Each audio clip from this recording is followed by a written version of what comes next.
Bonjour à toutes et à tous. Bonjour chers frères et sœurs du continent africain. C'est Abdou Dione, PDG de Africa Génie Invest.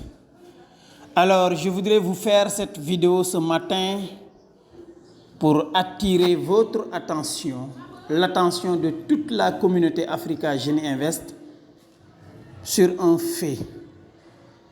Pour la deuxième fois, ou plutôt après Facebook, WhatsApp vient de bloquer mon compte pour des raisons que je qualifie toujours de fallacieuses, décousues et véritablement pour des raisons antidémocratiques, j'allais dire. Alors, je vous explique. Mais avant d'en venir aux raisons, je vais vous montrer ce qui s'est passé exactement. Alors, ici, vous avez WhatsApp. Je vais essayer de cliquer pour voir. Donc là, on me dit accepte et continue les conditions. Donc, j'essaie d'accepter. Et quand je mets mon numéro, voilà, vous tous, vous reconnaissez mon numéro quand même, 77 431 62 22. Et j'essaie de mettre suivant, ça ne marche pas. On me dit ne peut pas utiliser WhatsApp actuellement pour cause d'infraction de notre politique commerciale en matière de monnaie virtuelle, ou monnaie réelle du moins virtuelle, ou de fausse monnaie. Alors je dis que ça c'est absolument mensonger, c'est absolument faux. Absolument mensonger et absolument faux. Alors, lorsque quand même vous utilisez WhatsApp, vous savez que présentement, on ne peut pas utiliser WhatsApp pour payer quoi que ce soit. En tout cas, personnellement, je ne l'ai jamais fait, je ne le fais pas. D'ailleurs, je ne connais pas une fonctionnalité de WhatsApp qui nous permet de payer directement. Je ne dis pas que ça n'existe pas, mais je ne le connais pas du tout. Une fonctionnalité de WhatsApp qui te permet directement de payer en francs CFA, en euros, en crypto-monnaie ou quoi que ce soit. Je ne le connais pas et ça n'existe pas. Alors la déduction que j'en ai faite est très simple. Nous avons depuis presque 3 ans développé notre propre monnaie digitale à nous qui se trouve être l'Africanor. Et ces derniers temps, vous n'êtes pas sans savoir que l'Africanor est en train de faire une grande percée avec maintenant la possibilité de payer des biens et des services en Africanor auprès d'un certain nombre de partenaires ou de fournisseurs qui l'acceptent. Mais également au sein de la communauté Africa Génie Invest qui volontairement a initié la plateforme Afrex, mais également des initiatives allant dans le sens d'acquérir des produits en espèces, en argent liquide, pour les revendre en Africanor. Et récemment, vous avez vu les différentes tonnes de ciment qui ont été vendues, les téléphones, les portables, les motos, entre autres, tablettes, ainsi de suite.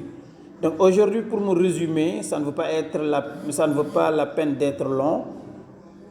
Il faut juste comprendre que l'Africanor est en train de faire une grande percée et comme vous le savez, ça menace naturellement les intérêts des uns et des autres parce que nous sommes une communauté qui commence quand même à échanger en son sein uniquement en Africanor en tout cas, et comme vous le savez, ça ne fait pas l'intérêt des uns ni l'intérêt des autres.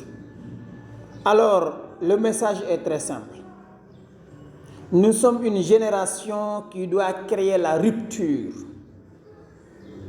Nous sommes une génération qui doit opposer son niet catégorique. Nous sommes une génération qui doit relever les défis qui se posent à elle.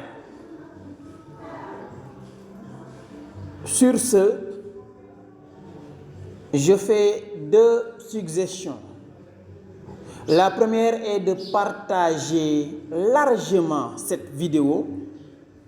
La deuxième est de nous organiser est de créer notre propre réseau social à nous. D'ailleurs, il y a quelques jours ou semaines, nous avions entrepris une action, une initiative qui allait dans le sens de préparer la création ou le développement d'un réseau social purement africain. C'était au sein de la communauté AGI, mais également avec des frères panafricains qui en avaient marre de cette discrimination, de cette de ce irrespect à la limite de nous-mêmes, en fait. Je pense que le message est suffisamment clair. Tout le monde sait que notre activité se résume à la promotion de l'Afrique Nord. Encore que je me demande comment est-ce que franchement on peut nous reprocher d'avoir utilisé une crypto-monnaie ou quelque chose comme ça. Ou tout simplement, en fait, qu'est-ce que WhatsApp a à voir avec nos propres initiatives à nous? C'est un réseau social, c'est un moyen de communication. Alors, pour aller un peu plus loin, je vais essayer de consulter leur politique. Je clique sur consulter la politique pour voir exactement qu'est-ce qu'on nous reproche. Lorsque vous cliquez sur la politique, on nous dit monnaie virtuelle, monnaie réelle, virtuelle ou fausse. Règlement. Les entreprises ne doivent pas prendre part à la vente de monnaie réelle, virtuelle ou fausse. Etc., etc. Avec tout un tas quand même de choses apparemment qui sont interdites. Alors, je dis tout simplement que ce règlement quand même est à la limite absurde parce que WhatsApp est une entreprise qui est indépendante ou fait partie d'un consortium d'entreprises de Facebook ou Meta qui reste une entreprise privée et indépendante. Alors, je ne comprends pas alors pourquoi une entreprise toute indépendante voudrait quand même imposer aux autres entreprises indépendantes voilà des choses sur lesquelles elles doivent travailler et des choses sur lesquelles elles ne doivent pas travailler. Des choses sur lesquelles elles doivent s'intéresser et des choses sur lesquelles elles ne doivent pas s'intéresser.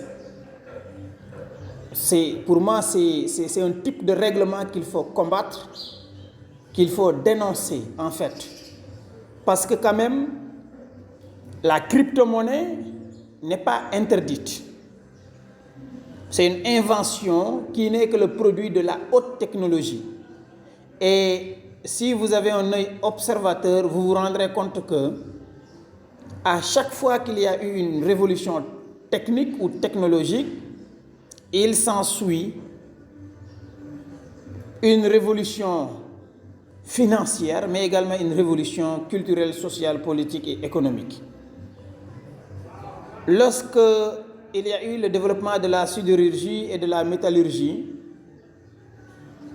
nous avons eu, ou le monde a connu l'argent en pièces métalliques. Quand il y a eu la révolution de l'imprimerie, le monde a connu l'argent en billets de banque. Lorsqu'il y a eu la révolution de Internet, le monde a connu l'argent sous forme de données en quelque sorte ou de chiffres avec les e-commerce, le paiement en ligne, les cartes de crédit, les Mastercard de Visa, ainsi de suite. Aujourd'hui, nous sommes dans une nouvelle ère, qu'on le veuille ou pas, nous sommes dans l'ère de la blockchain qui se trouve être une autre catégorie d'Internet extrêmement sophistiquée, transparent et prometteur. Alors, le monde est libre d'adopter cette haute technologie beaucoup plus transparente avec vraiment une traçabilité de tout ce qu'on fait et qui a un intérêt extraordinaire. Je pense que toute entreprise innovante devrait chercher à promouvoir la blockchain et à promouvoir les crypto-monnaies et qu'on laisse les autorités qui doivent faire la régulation. Je pense que c'est de cela dont il s'agit en quelque sorte, mais pas bloquer les gens. Et je rappelle que personnellement, Africa Génie Invest a plus de 60 groupes WhatsApp dans lesquels, et pour la majorité, c'est moi qui les ai créés et je suis administrateur dans beaucoup d'autres groupes. Alors vous imaginez, on se réveille un beau jour et on te dit, hop, tu ne peux plus utiliser WhatsApp.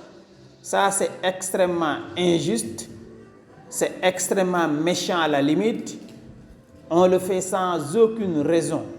C'est mon point de vue à moi, c'est mon interprétation de la situation. Chacun est libre de se faire une opinion sur quoi que ce soit. Voilà comment je conçois les choses et comment je les ai dites, sans pour autant éterniser le débat. Je renvoie la balle à la communauté Africa Génie Invest. La balle est dans notre camp. C'est à nous de développer notre réseau social à nous.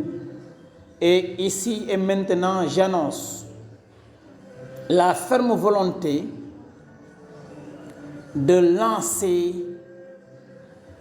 avec la communauté Africa Génie Invest un réseau social panafricain, pragmatique et afro-patriotique qui cadre avec la vision de Africa Génie Invest, qui cadre avec la préservation des intérêts de l'Afrique. Merci beaucoup à toutes et à tous. Nous vous souhaitons une excellente journée.